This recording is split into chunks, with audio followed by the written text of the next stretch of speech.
Good. There's a chair carrier, too. I don't know.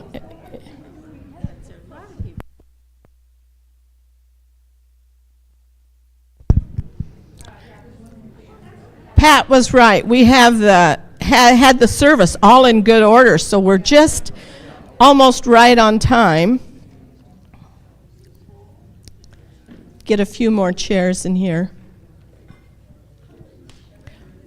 We're getting some more chairs, just, yeah.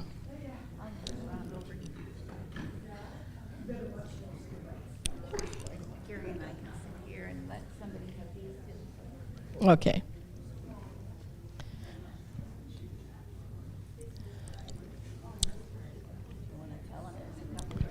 There's 2 chairs up here, if somebody wants to come right up here. They're getting some more for the back.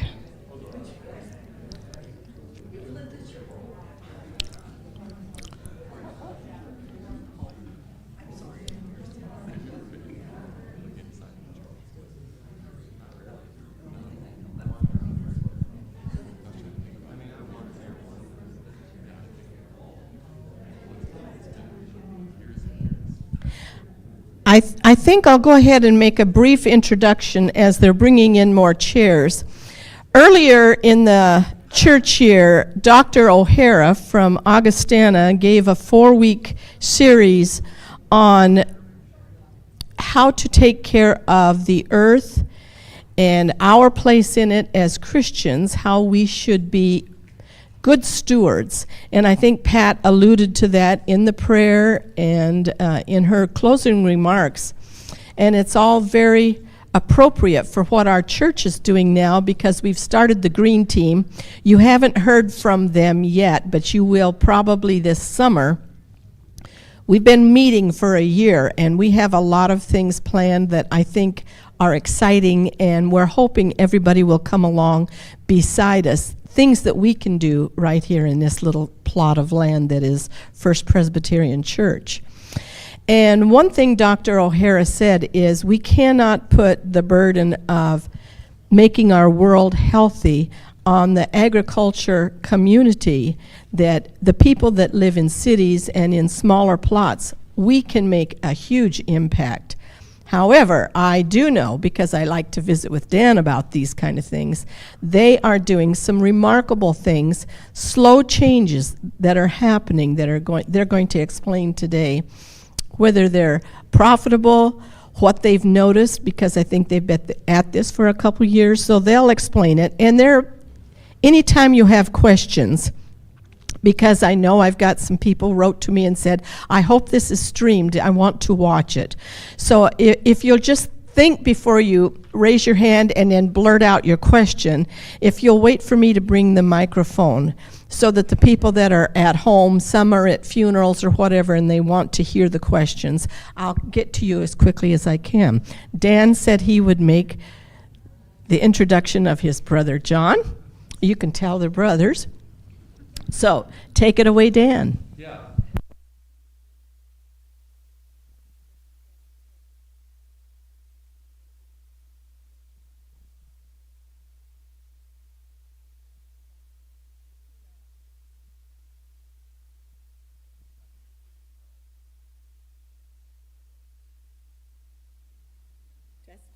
Test. The lights.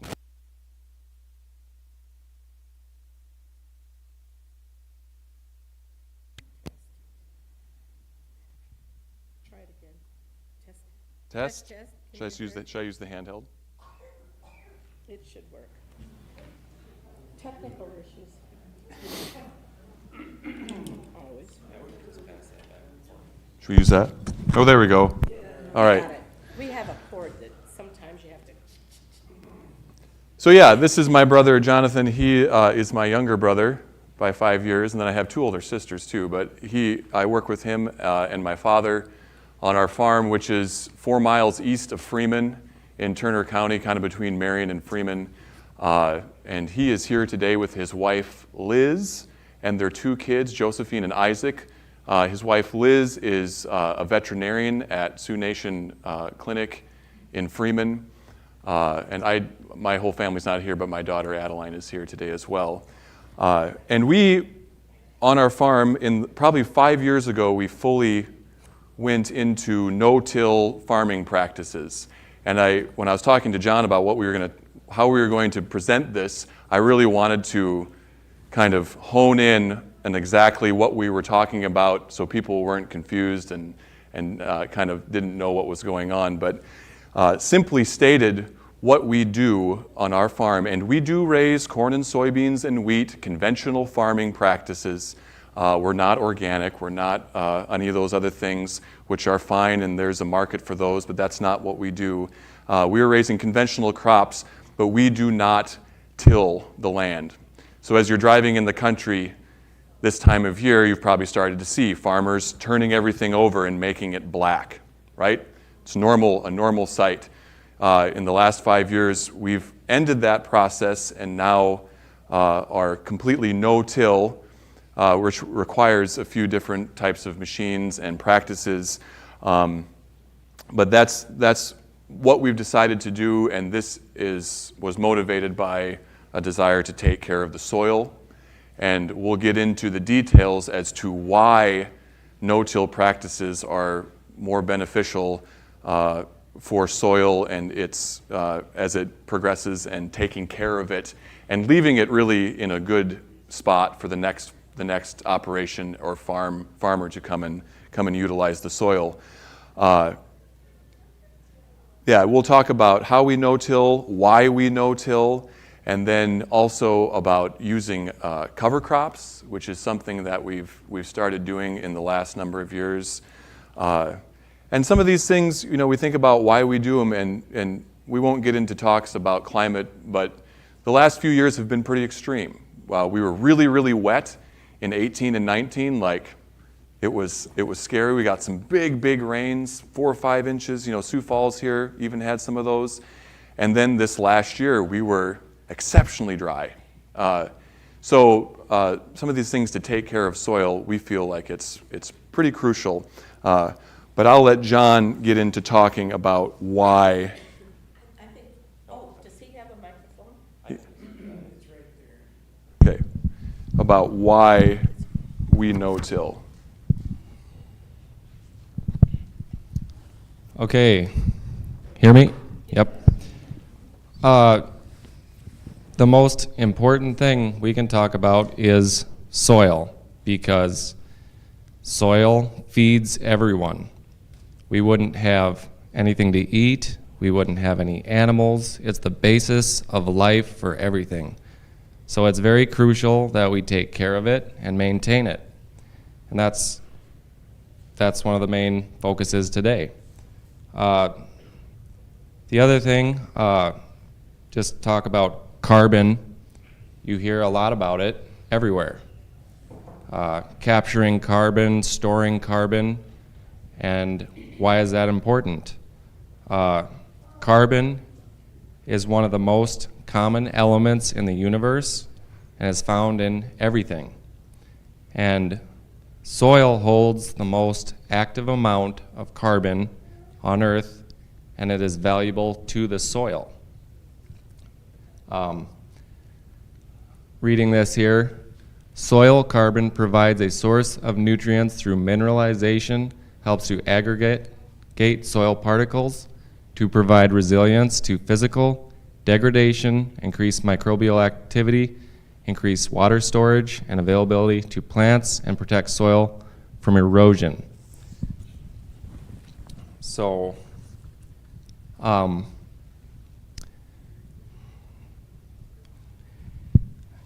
it's every time someone goes out with a tillage tool, what's happening is you're speeding up the breakdown process of the old plant material, and it's going up into the air rather than going down to the roots and going into the soil and staying there, condensing and benefiting the underground activity.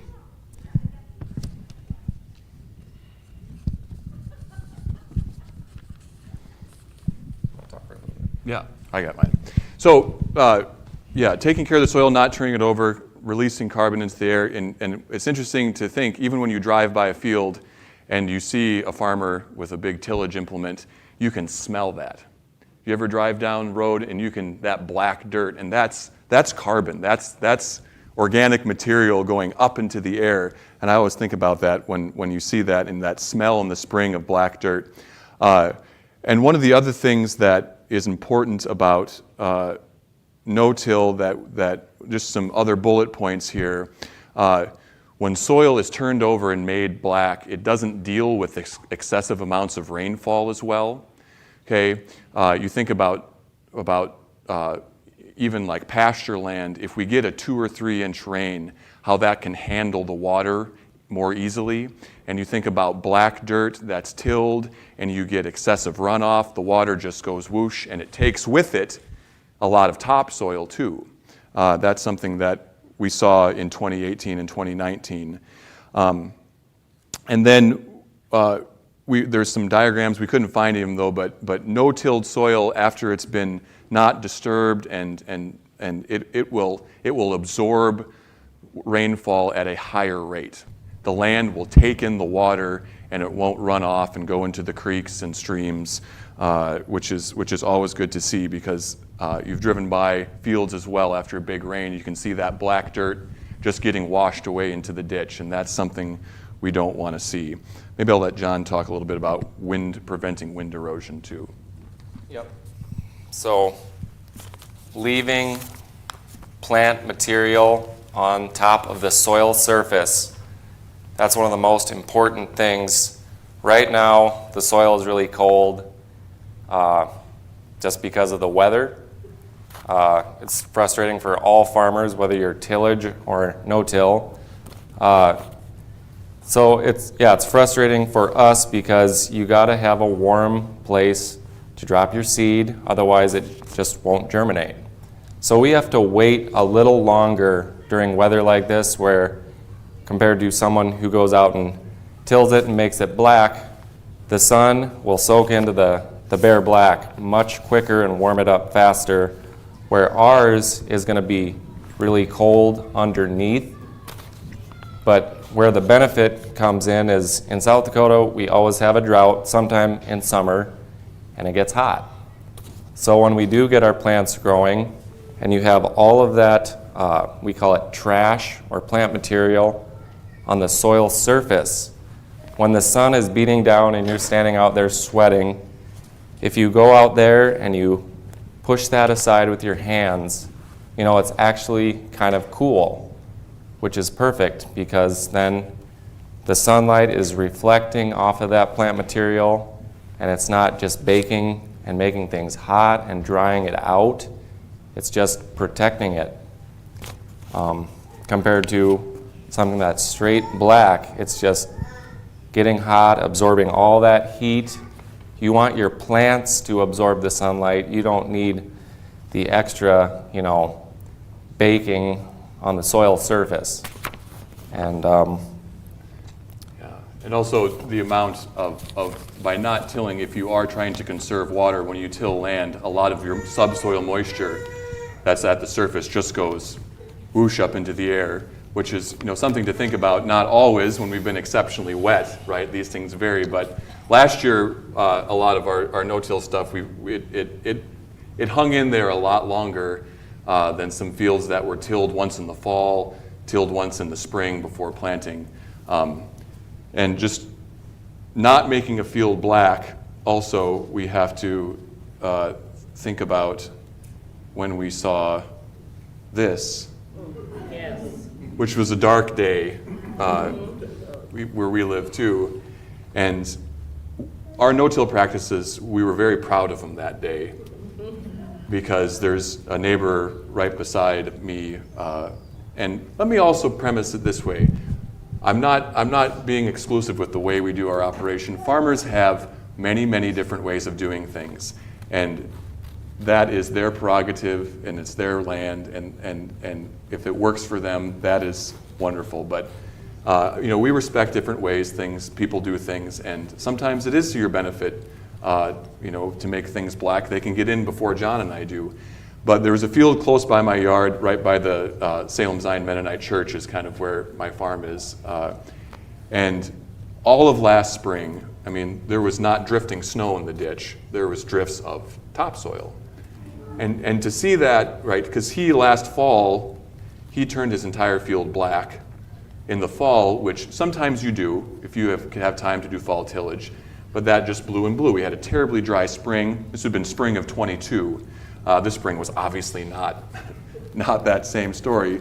But then, of course, on May 12, we saw this, right? And it picked up dirt, and my goodness, it was a scary, scary day.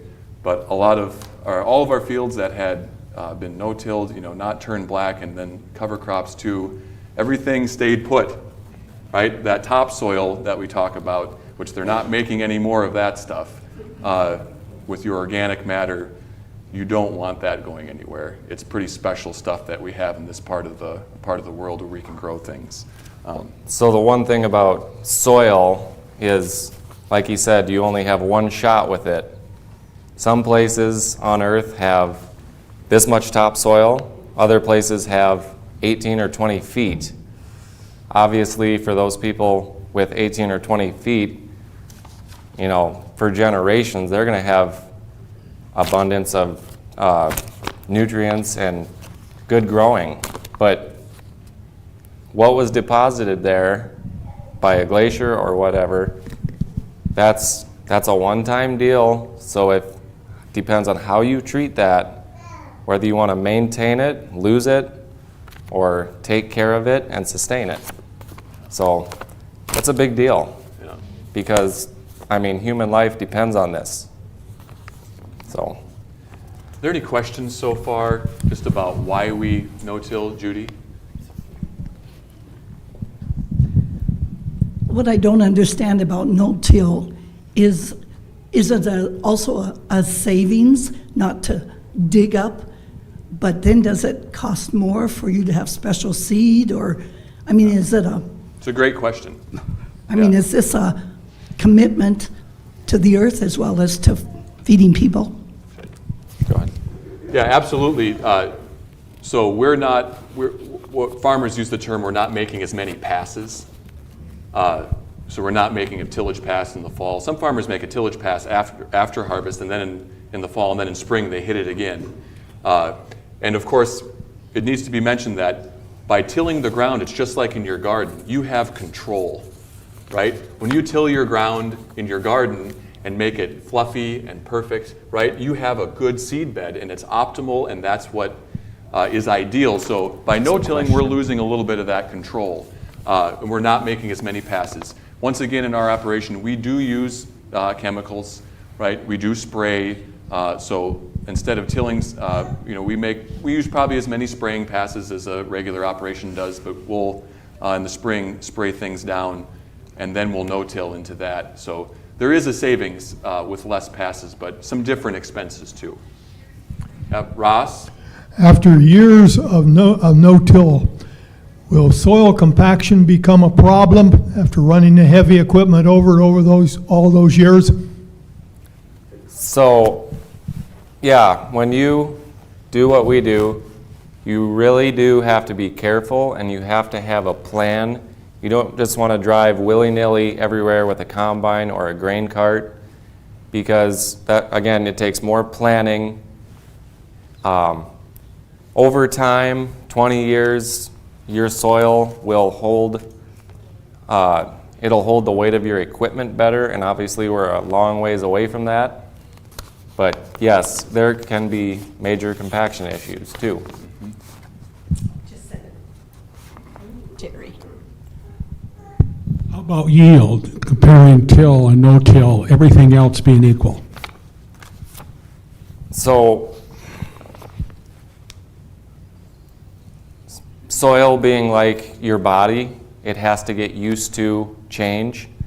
So when you go from full-on tillage to no-till, you're changing the ecosystem of that soil, so all the life in there has to adapt and change. So what happens when you're making this transition, people typically do see a yield reduction, but the finish line or the end goal that we're looking at is healthier soil, and you have to keep focusing on that. Maybe you're going to have a loss in yield, but we have a neighbor who's been 30 plus years of no-till, and during what was the last 2022 was the drought, It was dry in this fall. and 21 all of too. them, his yields were just as good, if not better, than a lot of people. Yeah. So it's always a work in progress, and the important thing is not to quit when you're saying, well, I'm not getting these yields, I have to change, I have to do something. You know, if you go back, well, you're starting at ground zero again. You know, you have to keep. And it's not, maybe 5 bushel an acre difference. Last year, it got so dry also that everything was pretty much comparable. We didn't see a lot of difference from neighbors. I think we were actually in a little bit better shape from tillage comparatively. I have a question. I was wondering if you have noticed, now this is your 5th year, you said, have you noticed a difference that you don't need to put as much product on, to feed the soil because the microbes and everything are working? Have you noticed that there's a symbiotic relationship that offsets the amount And of... we still use the same amount of fertilizer. I feel like we did start to notice this year and this spring that our ground is taking water better. It's not just running away, it's just absorbing it and handling moisture better, which is fun to see. I don't know, we saw that, we thought the other day it was looking like that. Harvey, I'm coming. You go with a slide with some rye. How do you handle the buildup of, like, corn stalks? Do you graze them? Yeah. Do you chop them? Or do you have any trouble with planting into the heavy stalks the next Yep. spring? So the thing about transitioning from conventional farming to no-till, like I said, it's a living thing. So soil that's dead and has no microbial activity takes longer to break corn stalks down, but as we have progressed, you can just see on no-till ground in a year and a half or 2, the stalks are basically gone. And the further you get into this process, the faster that will go. So it just takes time to get there. But we do have cattle as well, and that helps, turning cellulose and lignin, plant material, into plant food and organic material. So we kind of use the cows to combat high amounts of trash. Yeah, because if you have really good yielding corn, I mean, what's left after the combine has gone it's a lot, right? It's a lot of dried material. Here's another kind of extreme example of just, tilling up, loss of water, loss of CO2, and then no-till. But what I want to get into now, and this pertains to the question we just heard, is more so about how we do this precisely. And here is one of our rigs for planting soybeans. And this is, I've talked to Ross Brown about this, but this is our John Deere 750 no-till drill, which is what we plant soybeans with. And this machine is made, we go straight into corn stalks, standing corn stalks. And if you look, I think I have a better picture here.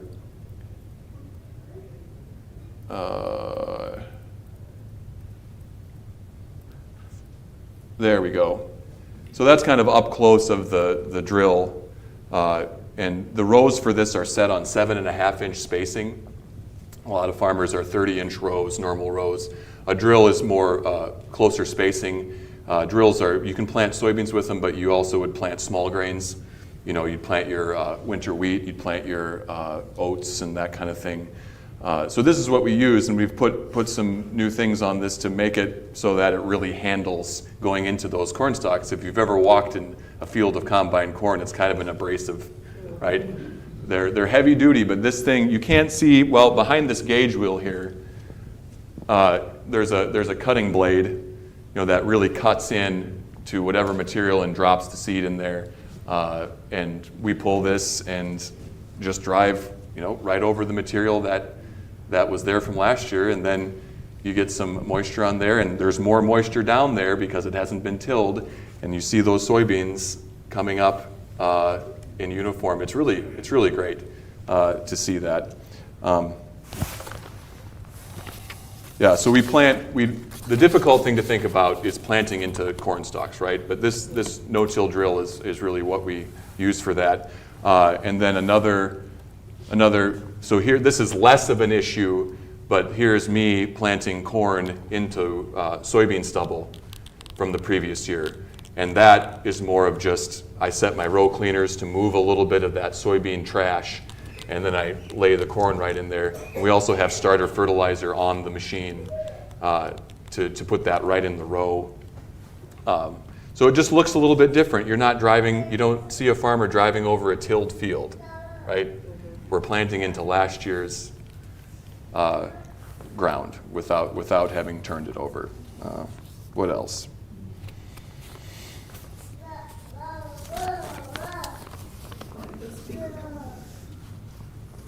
Yeah, we talked about cattle helping, so fields that we've had that we put the cows out on the corn stalks in the fall. If I go in and no-till that, those cows have, like John said, help break down the stalks from last year. And, you know, I plant right through a big old cow pie with that drill, and it just explodes out of the ground, right? And that doesn't hurt the soil any either, though. No. It's a new kind of symphony. Right. And we talked about as well how we're conceding a little bit of control by not tilling. That's something important to remember, the control you have when you make the ground black. You dry it out, you flatten it out. So there's some challenges. We have to wait a little bit longer. You know, if our sprayer left some big ruts in the low part of the field from the previous year, we might be dealing with those ruts for a little while because we're not taking a disc or a soil finisher and flattening those all out. So you got to be careful. You know, you don't want to drive around and leave ruts and that kind of thing. She has a question. Yeah, I have a quick, does this eliminate using herbicides, or are they even used anymore? Yeah, we still use herbicides. So the one controversy that a lot of people talk about is using Roundup and chemicals, period. I don't want to use chemicals. I don't like them, period. But how this gets into kind of the faith side of things, or how are we going to feed this many people on this planet without producing abundant crops? There's the side of we're letting all this carbon up into the air. So some operations that they'll till the ground, then they will plant, and then they will cultivate 3 to 4 times. And then when the season is done, they will till again. So you have that side, and then you have our side, which is leave the ground alone and use some chemicals. Now, everything has a threshold, what it can handle. So if something has Roundup on it or a chemical, there is a certain level at which it can still survive at.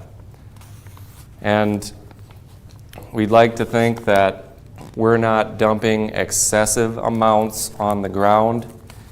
Our neighbors who have been long-term no-till, they've been using Roundup that long, and when you dig in the ground, there are earthworms.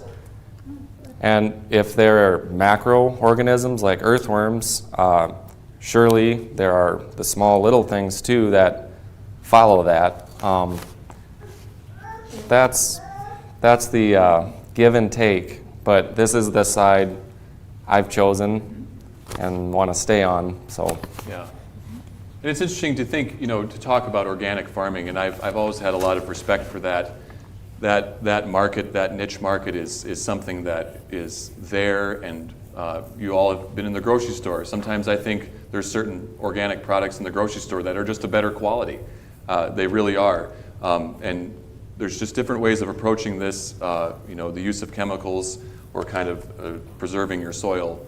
And there's a lot of different ways of doing things, and I think we can have respect for all of them because there's a lot of people to feed. That's something to think about. So good question. Good question. We'll move now into, so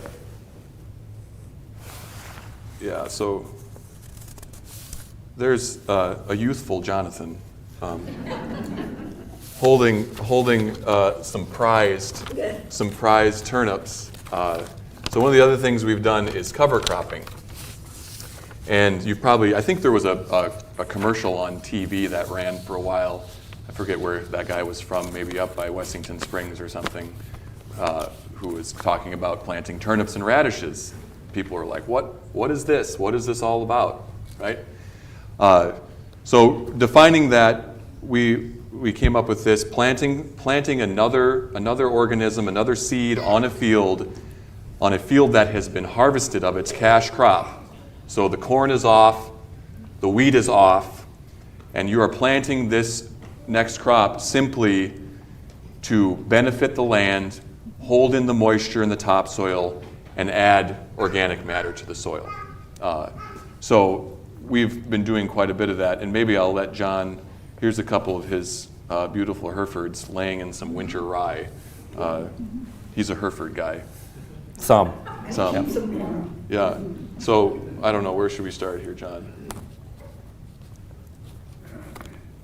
Yeah, that's fine. There's a good one. So cover crops have many different purposes and values.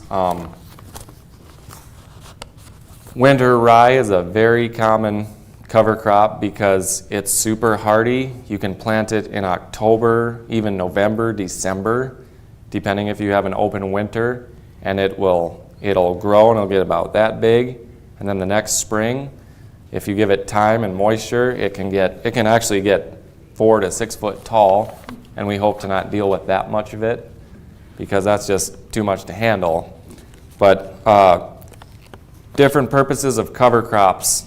The main thing is to armor the ground, protect it from the elements, from raindrops that are detrimental when it rains 5 inches in 2 hours. When those raindrops hit the soil surface, it damages it. Other things, scavenging nutrients from last year. You don't want your nutrients to leach away.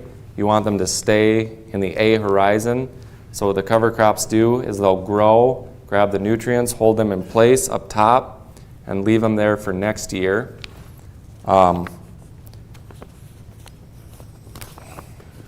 Cutting, like last year was super dry, and we all had to have winter feed for our cows. So we all cut a lot of silage. And you know what it looks like after that. It's just stalks this high, and everything else is cleared off. And the previous spring with all the blowing, well, that actually woke a few people up. And they said, we have to cover this up so that we're not losing topsoil. And a lot of people did, and I was really grateful to see that.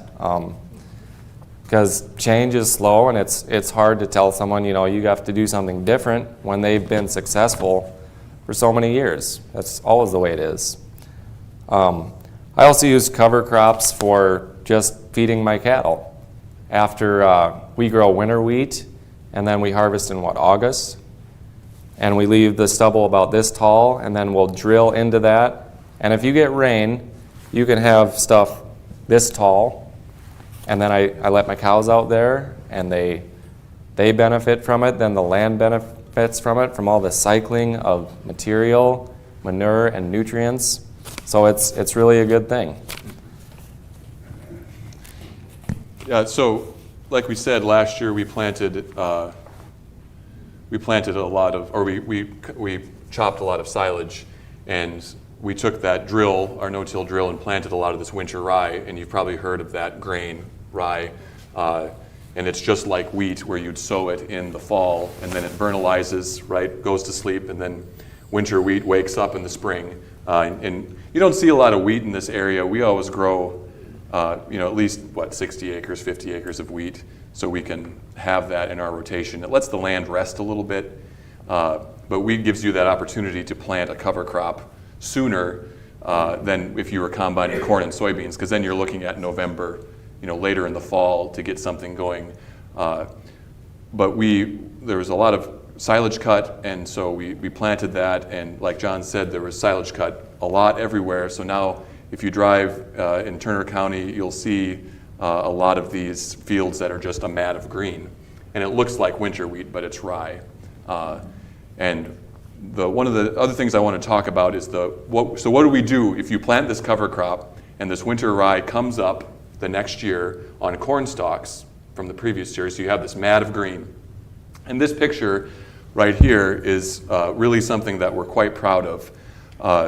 With our planter, not the drill, but with the planter, so there is a mat of this green rye, and what happens is we go in and plant our soybeans straight into that green, right? That carpet of green. It's nice. You don't have mud sticking to your machine. Or dust. Or a lot of dust, and it's just weird to look. I'm sowing right into this green material, then it gets sprayed off, the rye gets sprayed off, and then you see this, the soybeans coming up when you look at that, it's wonderful as a farmer. There's no bare ground, but here's your crop coming up. It helps with weed pressure, it helps hold the soil in place. Like John said, it keeps the ground cool, right? You don't have black dirt. So this is really something that we've strived to do, and it worked well last year. It just got too dry. Someone asked about, does it take fewer passes? Who was that? Fewer passes on our operation? Is it you? Yeah. With the use of rye, when you do let it get this tall, when that dies and folds over, the year before, that outcompeted so many weeds that you can use less chemical, like one less pass. And yeah, it just snuffs out the weeds because it shades them out. Yeah. On wheat stubble, we planted right by my yard this last year. We had wheat, and middle of August, we planted this cover crop mix. And this one is more of a soil health mix. It's not winter rye. It's a mix of strange things, turnips and radishes. And I was talking to Judy Little. This mix had these daikon radishes in them, which you've maybe seen in the grocery store, and they help with compaction, but they're these big, long, right, white cylindrical radishes that go down into the ground and open things up. And it was very dry. I think John planted that. And then in September, we had a big shot of rain. It was amazing, like things just greened up. And that cover crop just went wild. And it was hilarious. You could go out there right by my yard and pull up these big radishes. And that mix also had some legumes in it, which add nitrogen. What else was in there? There was a little oats or barley or something like that. But now, so here's this spring after we had this, turnips, radishes, other strange things growing. Those are not perennials. Those will die off, right? So now we go out and walk around in that field, and there's a big, rotten, hollowed out turnip sitting there from last year, right? These are like big nitrogen bombs, right? They're just holding nitrogen. And so on that cover crop, and that has really taken the water and the snow melt well. That looks to be pretty dry. We'll go in there with our planter and plant straight into that, right? Straight into that. And on your row cleaners, you'll see a turnip spinning around there in your planter.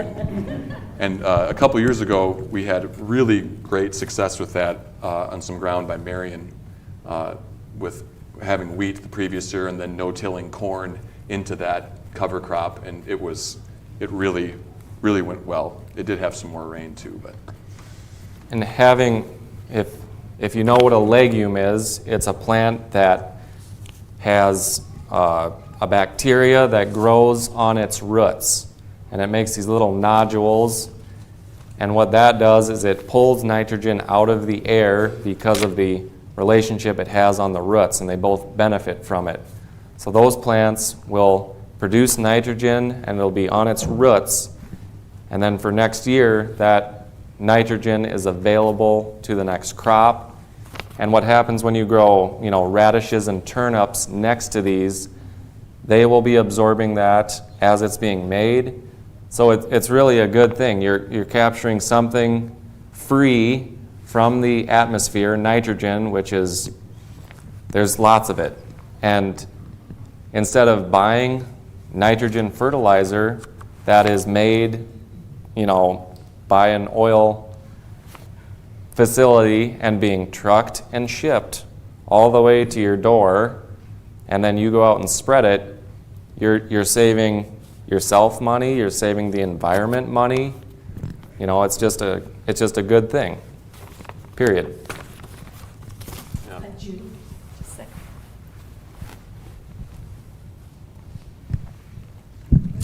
One is whether you make cornstalk bales for your cattle. Yeah, we do. It's not something I prefer to do, but we would rather take straw, because anytime you make cornstalk bales, you have to rake them, and you're kind of mining the ground when you take all that material off. Yep. Like you're taking a lot of. But we do, then we use them to bed the cattle when we have these big storms, and then it's still there, and then we take it and spread it back on some piece of land close to where we took it off of. But we do have small grain. I mean, that's why we grow some wheat too, to have. We make straw bales. Here's a picture of the last fall. It was a pretty late fall before it froze, I think. So, this was some winter rye we planted after silage, and I think I had some leftover turnip and radish mix that I threw in there. So that's what you'd see. The small grain is the rye that looks more grass-like, and those are the. But it's just beautiful, and everything in your soil, it's right there. It's not going anywhere. It's good to see. There's some more little radishes coming up in silage ground. There's my kids playing on a 6-foot drift when it was 90 degrees the other day. It was just wild, wasn't it? I know, they were having a big time. Okay, just a second. Dan?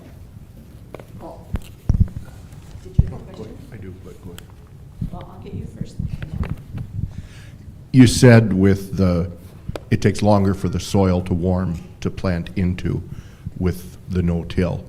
On average, how much longer does it take to reach that plantable soil temp? Depends on how much trash is on the surface, because it's just, you have less evaporation the more you have it covered. That's, good question. And it all varies so much too. I mean, right, we had those 3 days of 90 degrees, but now, this morning when I came to Sioux Falls, it was 24 degrees outside. And it's like, we're not going to plant corn next week either. Lows in the mid-30s. It's just, it varies year to year. I have a whole bunch of questions. Okay. You talked about taking nitrogen out of the air with your plants. Certainly it must take carbon, because you've talked about a bunch of carbon in the soil. So that would be good for our earth and the atmosphere around it. I guess my question is that you took a big risk going into this type of change. I would think it took a lot of study. Could you maybe talk a little bit about that decision? And then I'm fascinated with this drill that can get through all that stuff. That had to be quite an investment. And it must be awfully sharp. Those drills have existed for a long, long time. Oh, they have? Yeah, they're not anything, cutting edge of the last I wasn't trying to be facetious there, cutting edge, but not, they weren't, yeah, they've been around for a very long time. So Much different parts on them, though. Like, all those parts are not what they were 25 years ago. They handle moisture and residue, and they do a much better job punching the seed and covering it well. Yeah, like those are the closing wheels. So any of you have farm connection, closing wheels on corn planter are sometimes seen as smooth, right? That would kind of push the seed in and close up the furrow.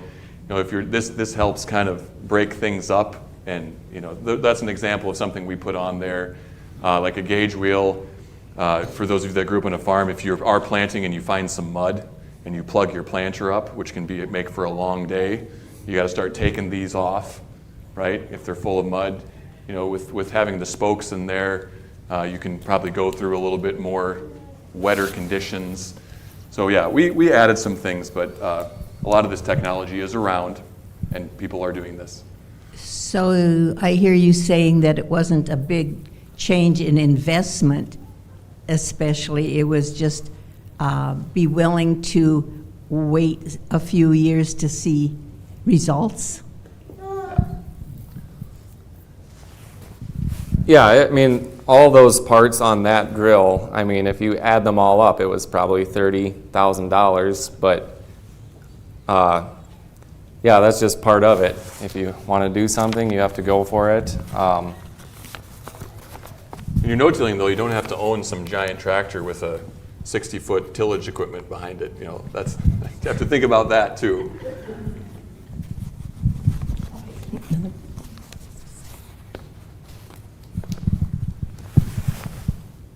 I've heard Dan talk about the brother relationship, so my question, which brother led on this and which one was maybe dragging their feet a little bit? John has always been on top of this stuff, and he's the one that's been cutting edge and knowing what's going on. He also has the cattle too, and that is a big part of this kind of process of no-tilling.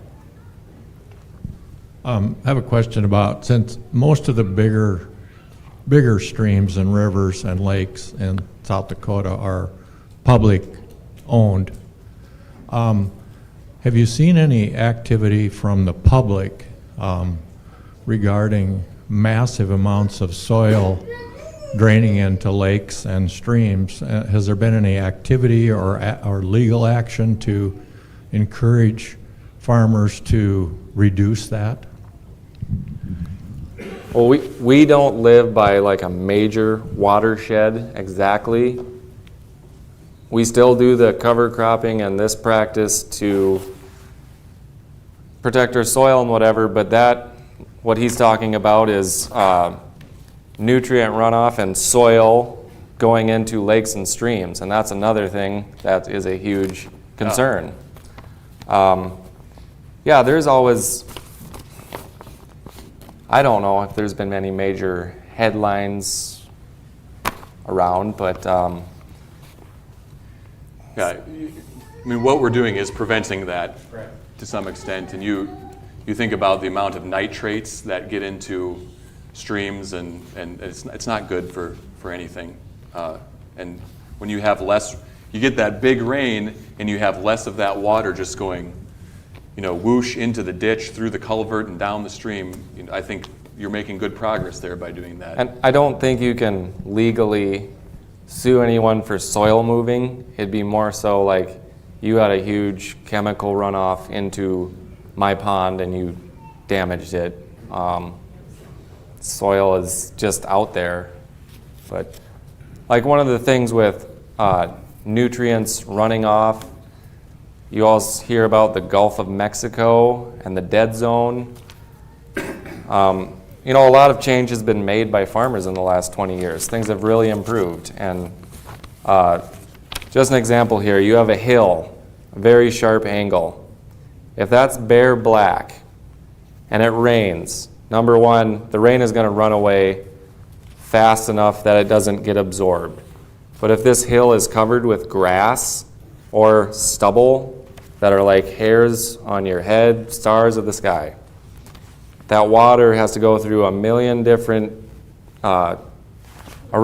different things to get down to where it's going. So that buys time to allow it to infiltrate down into the ground, and it buys time for the nutrients and the fertilizer to dissolve and go down into the ground. You're already starting to see a push towards cover cropping and no-till.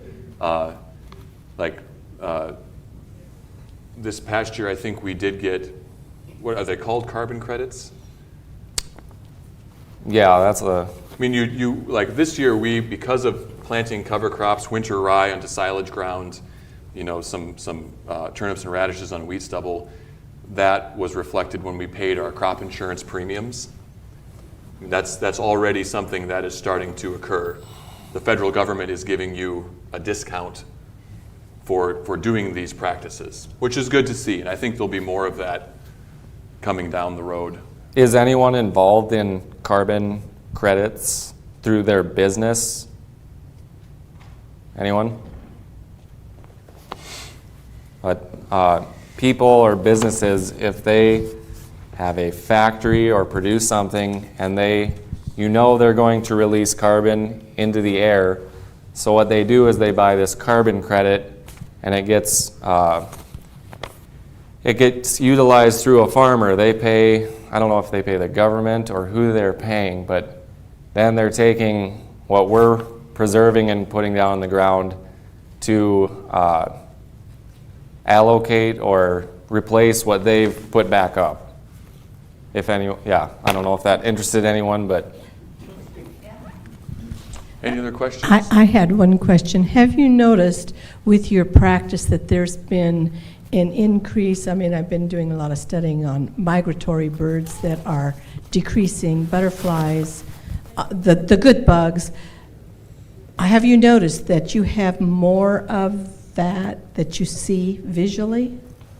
There are definitely more birds. Anytime you have something green like that with all the diversity, it draws all kinds of insects, and anytime you get more insects, you get more birds. We have way more mice and voles and badgers, which the badgers can do a lot of damage to your machinery. That's a bad thing if you're no-tilling and there's a big badger hole.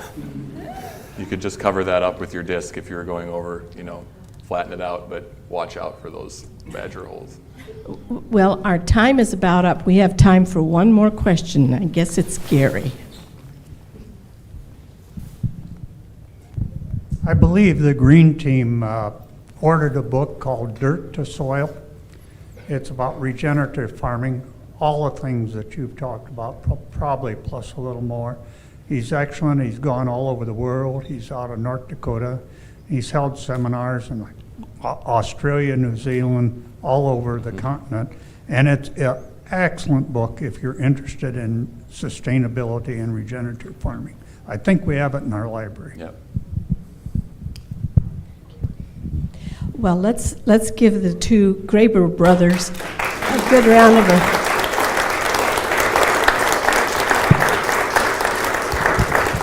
And I was all excited to hear about Dan's. I've been doing no-till vegetable gardening, and I thought I would be overrun with weeds.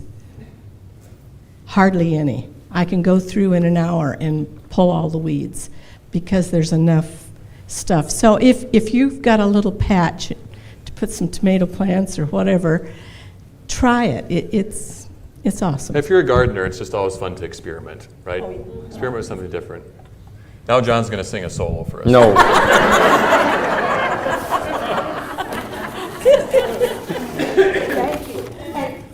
Come next week, because that will be exciting, and they'll probably be speaking to some of what they're doing and how we're going to pull it into our church, too. So, thank you.